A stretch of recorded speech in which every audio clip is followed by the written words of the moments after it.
But in the financial sector, we've developed some extremely important specializations. Original Synaptic.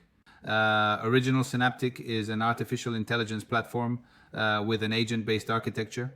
We talk about architecture because it involves multiple agents linked together and several IT technologies combined. In this case, Synaptic has 4 modules, 4 sections to address 4 different needs. The first is Synaptic Alpha, multi-agent strategic analysis. What does that mean?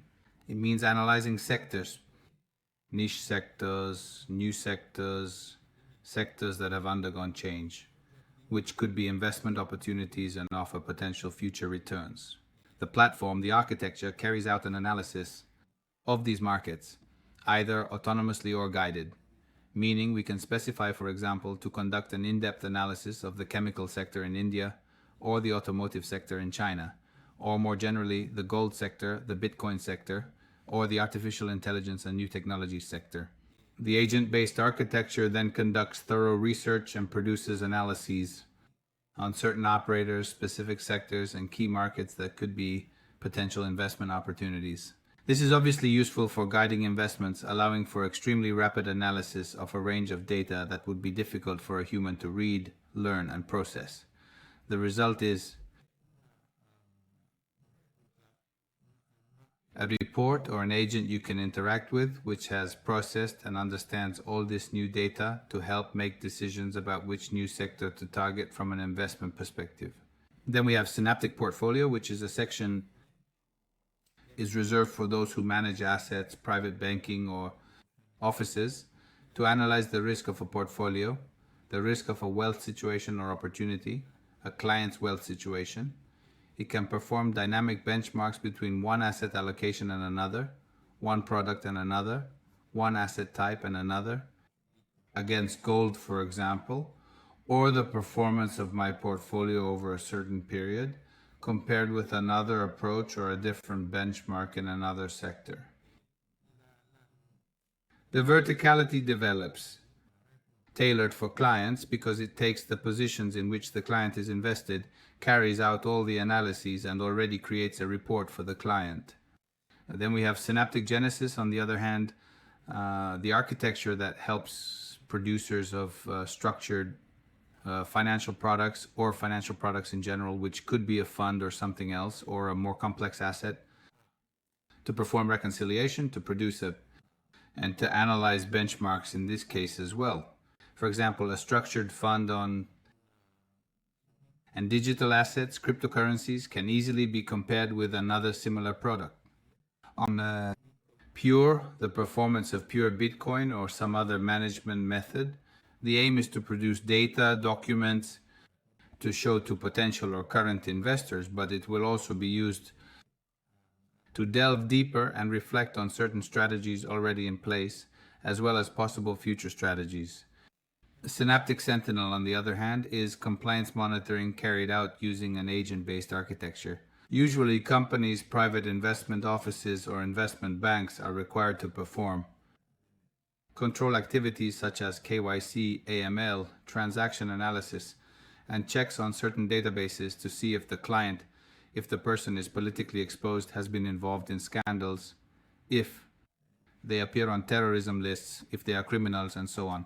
All these activities and all these databases, however, are usually disconnected, whereas the aim of the agent-based architecture is to connect them and to provide an overall assessment by having more data available. So, the Synaptic Alpha section, or module, is used to analyze markets, new opportunities, market niches, and therefore investment opportunities. Management. Synaptic Portfolio is used to manage asset allocation, a client's existing investment position, to check and benchmark it. The Synaptic Genesis module, on the other hand, is used to produce documentation, analyze structured products, so it's aimed at those who create structured products, and the Synaptic Sentinel module is instead for all compliance activities, whether you're a portfolio manager, fund manager, private banker, and so on. Obviously, all these platforms are under development. The data you see here which is in beta, are made up, as are the dashboards we've imagined for this sector we're developing. in this case, the platform. Platform for Synaptic portfolio.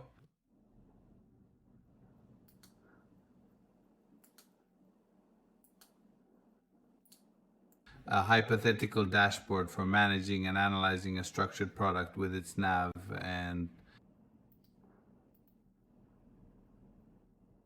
a hypothetical dashboard to analyze and monitor all the parameters needed to avoid reputational risk for managed clients.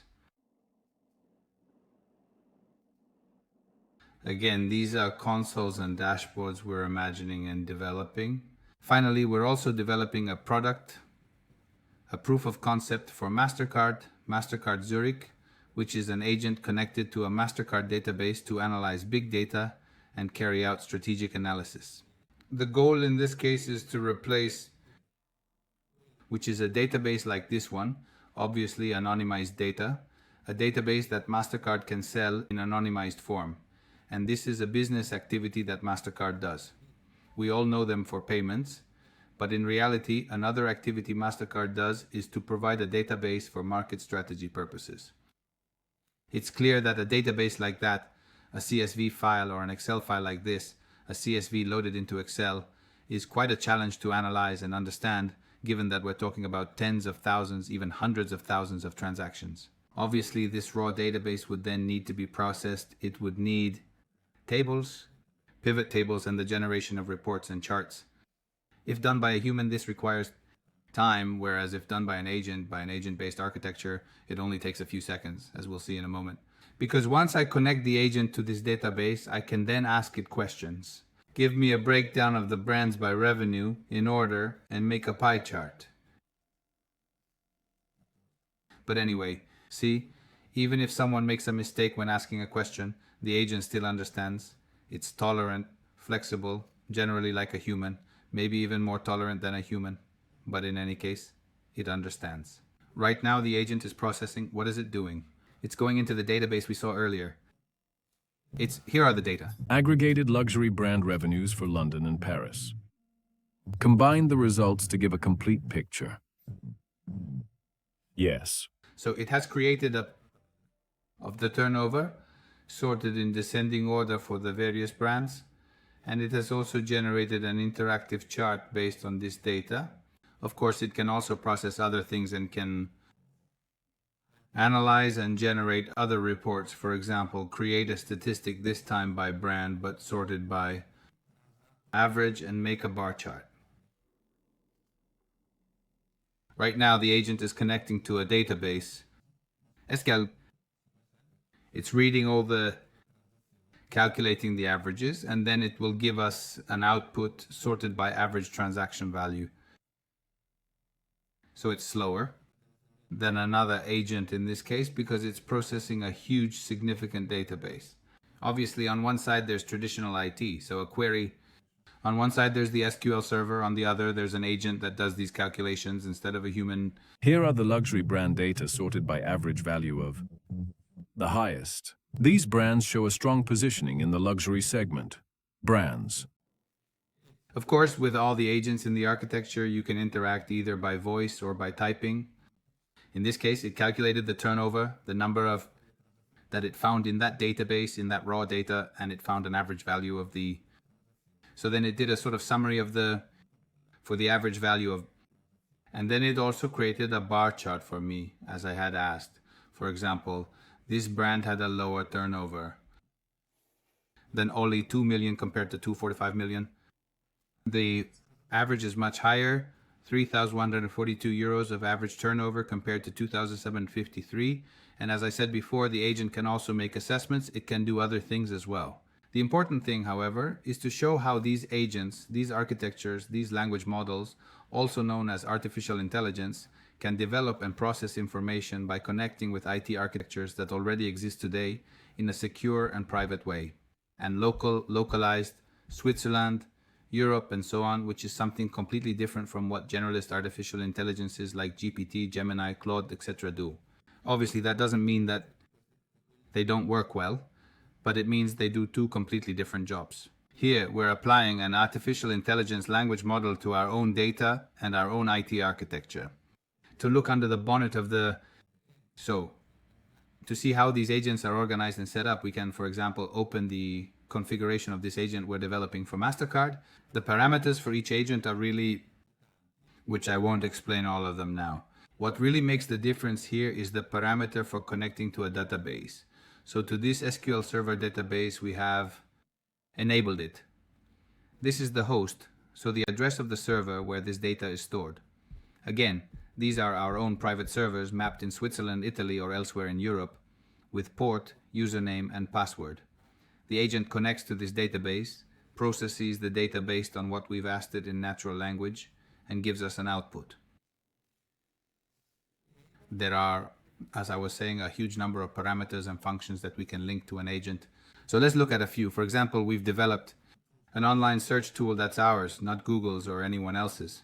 The editor mode, so the ability to edit the output our agent gives us, make changes, and then save it as a PDF to generate a report, for example. We can enable the mode to directly manage wallets and digital assets. We can activate the history for each agent, so we can store all interactions and then generate reports or summaries of what has happened with the users of our agents, of our architectures. And in our architecture, we can certify on the blockchain the configuration and the knowledge that has been entered. This is memory management, how many messages we need to take into account for future interactions. This is expertise and so on. After that, for each agent, we can add a specific skill, and we can add files or websites that the agent will regularly read and learn from. The integrations that developers usually use to configure the agents, integrations either via iframe or speech for our bots and agents on websites, on applications, and API keys. All of our agent architecture, the agentic architecture, operates through API keys. So the APIs can also be used by other systems, by other platforms that send a stream of data. Our architectures process them and return an output. All our activities, as I mentioned earlier, are granular. All activities and operator accesses per mission are granular. So some can work on a configuration, for example, of an agent. Someone else might only be able to assign a skill, so provide documents. Others can integrate the architectures. Some might only be able to view the history, to analyze interactions with our clients, the users, and some can be enabled to give feedback. Each of these functions can be assigned or not, depending on the agent. This is the history section, for example, and we can see in a given day what has been done with that agent, because in this case we've enabled the history. Again, this data can be further processed by another agent to produce an analysis or a report.